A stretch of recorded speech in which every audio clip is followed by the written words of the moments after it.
कारण तुम्ही आम्हाला जे भरभरून दिलंय, तुमच्यामुळेच या राज्यात सर्वसामान्य माणसाची सत्ता आली आहे, सरकार आलंय. आणि म्हणून महायुतीचा स्ट्राईक रेट एवढा जबरदस्त होता की विरोधकांना तोंड दाखवायला देखील जागा तुम्ही सोडली नाही.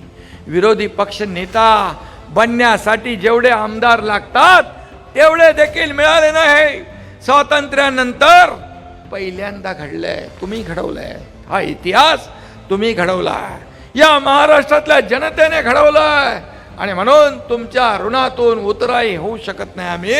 आणि म्हणून आम्ही जे बोललोय ते बोललोय. बाळासाहेब सांगायचे, एकदा शब्द देताना 10 वेळा 100 वेळा विचार करा, पण एकदा शब्द दिल्यानंतर मागे फिरायचं नाही.